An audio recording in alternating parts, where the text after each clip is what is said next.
Hello, everyone, and welcome to another episode of FABS Fit, Ageless Bodies and Souls.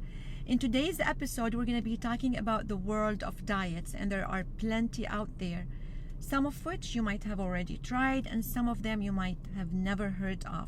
So, I'm going to talk about a few of them, the advantages, the disadvantages, in my modest opinion, and then I'm going to talk a little bit about the healthy lifestyle and diet of the healthiest people on this universe.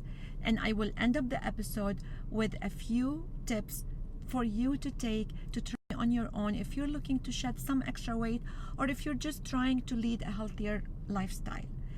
I will start the episode though with a cute little story for me when I was growing up. As a little kid, I used to tag along with mom when she visited her friends, and the hostess would be like preparing the yummiest of foods, and those ladies would be dressed in the nicest of clothes. And I remember this gorgeous lady. She would be eyeing the food around, and when served she would tell them, "No thank you, I can't have any of this because I am on diet." And that word struck me back then as something really fancy and elegant. And my dream was that I wanted so bad to put some extra weight so when I grow up and I get served food, I can tell people, "No thank you, I am on diet." I have to mention that I was really thin growing up. So that wish never came true because I grew up to love food, and it was very hard to say no to good food. With that, let me start with a few diets, the common diets that we, like most of you know, the Atkins, the keto, and the paleo. These diets are low carb diets, with the only difference, the paleo doesn't really restrict carbs, but you're not supposed to eat like you eat like the early humans, like how they ate before farming emerged. So no legumes and no grains. So this is the main difference between the three, and it's high in protein, of course, lean protein, and then the Atkins and the keto, they're really low in carb. With the keto, you cannot even add carbs as you go along.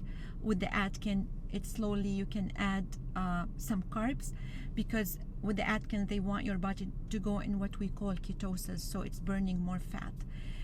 My problem, so keto and Atkins are really high in fat. My problem with these three diets is that the high protein, high fat diets are really not healthy for your body on the long run. They put your body at risk for a lot of diseases because they raise your cholesterol.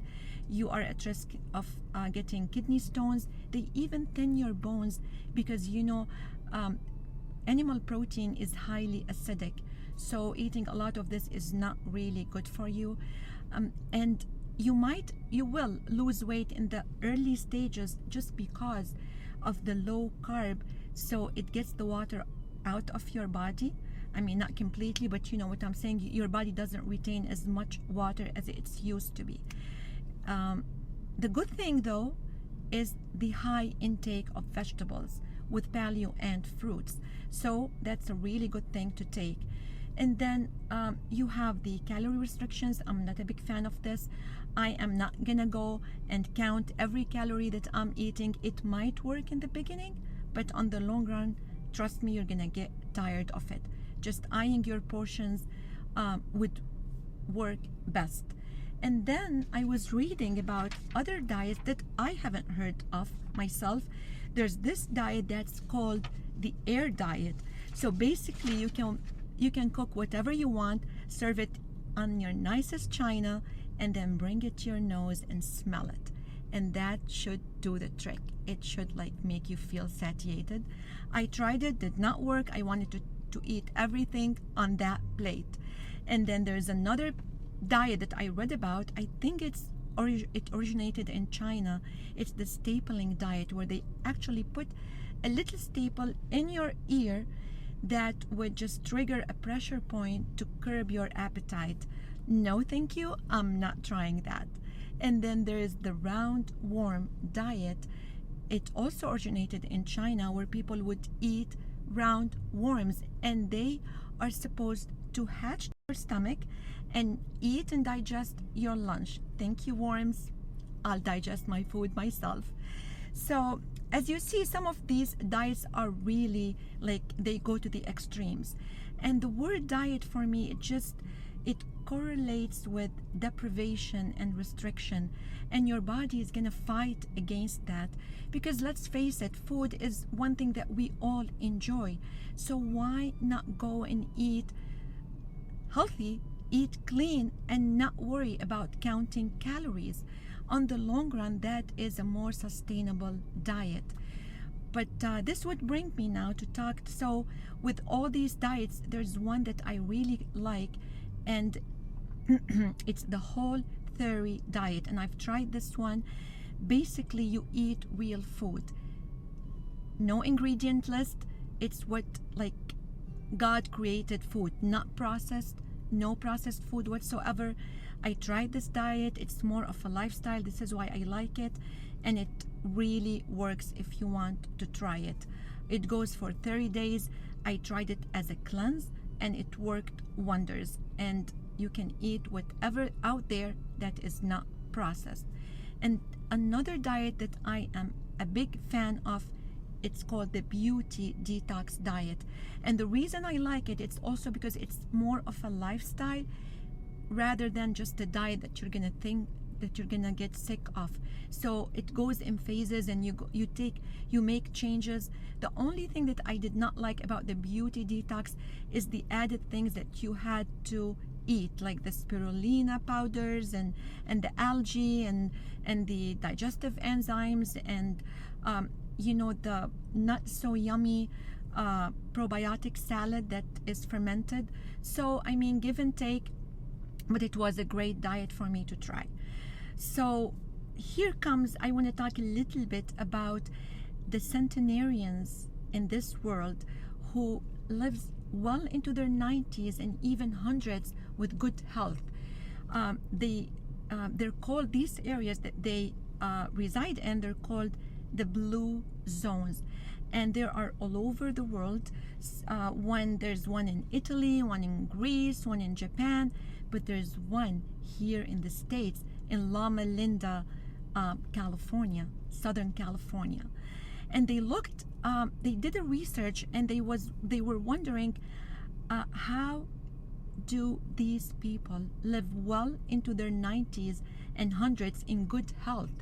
And they live in different parts of the world, but they have some common things. Number one, they eat a lot of fresh vegetables and fruits. They are so active. They lead an active lifestyle. They drink little alcohol. They don't eat much dairy, and for animal protein, they eat it as a condiment. It's not like where we put the big steak and maybe 2 carrots on the side. No, it's a little piece of steak maybe and a huge salad. So and they're active. They eat again non-processed, and they eat a lot of legumes and grains. So I think the best diet to follow is one that does not require you to count calories. You don't feel deprived and you don't feel restricted. So start little by little to clean up that diet. Processed food is so harmful for our bodies, and our body takes a lot of energy to break it down and digest it, because it's like the body doesn't know what you're throwing in it. When you get like the simpler foods that God created in their original form, it's easier for the body to digest. So with this, I'm gonna end up the episode with some healthy tips that you can take with you. So number one, we talked about try to eat mostly plant-based diet that is minimally processed.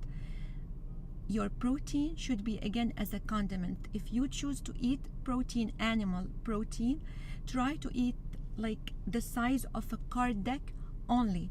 And then number two, start each meal, preferably lunch and dinner, with a huge salad, so it makes you fill up on the good stuff and you get your vitamins and minerals taken care of. And then number 3, eat the rainbow. By this I mean make your plate colorful, not with candy and chocolate, but with God creations. Like the more colorful the vegetables and fruits are, the more phytonutrients they have. And phytonutrients are great in fighting cancer, in keeping you young. They have antibacterial, antiviral properties. They aid in digestion. They fight cancer. So like your red cabbage, your carrots, and what have you, make your salad really colorful. Then try to eat your fruits first thing in the morning. Fruits are great and they're full of vitamins. But when you eat them on an empty stomach, they cleanse your body. If you eat them after meals, they do the opposite. They sit on top of the meal takes longer to digest, and when you eat fruits on top of it, it ferments. So fruits, eat whatever you want, but first thing in the morning, and then try to eat slowly. Actually, there was a diet back in the 1800s, I think it was called Fletcherism, I think, and you're supposed to chew every bite for 32 times. And that's because it does 2 things. When you chew your food really well, it helps your body digest it better. So again, it's not spending more energy. You're not tiring your body with digestion. And the second thing, when you eat slow, you give your brain enough time to receive the signals from the hormones, that the satiation signal.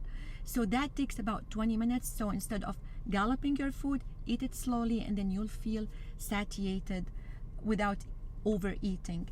And then another tip I want to talk to you about is trying to eat light to heavy. It's not like what we were taught as little kids. You have to try to start with your lightest meal, and your heaviest meal should be at dinner time. The reason is you don't want to create traffic jam. If I eat a very heavy meal at breakfast and then lunch comes, I still have undigested food in my system before and on top of it I'm eating another meal. So start with the lightest meal and go all the way to your heaviest meal, but have your heaviest meal at dinner time be 3 hours before you go to bed. Sit for your dinner, eat a satiating meal with a lot of fresh vegetables and good sources of protein, and avoid processed food. And when you eat well at meals, it makes you snack less. So don't just skip meals and you will be snacking all day long. Last thing I want to talk about, I said I don't like diets, but cleansing I'm all for. It's like when you have your closets at home. I do decluttering every 6 months because it helps me when I buy new things to know where I'm going to put them. The same thing with your body, with your digestive tract. It needs to be cleansed, decluttered every once in a while. I try to do it like just twice a year, and I'm going to have an episode dedicated for this because I don't like harsh cleanses, and we're going to be talking about cleansing diets in another episode. Till I see you next, stay healthy, stay positive, stay fit, and I'll see you soon.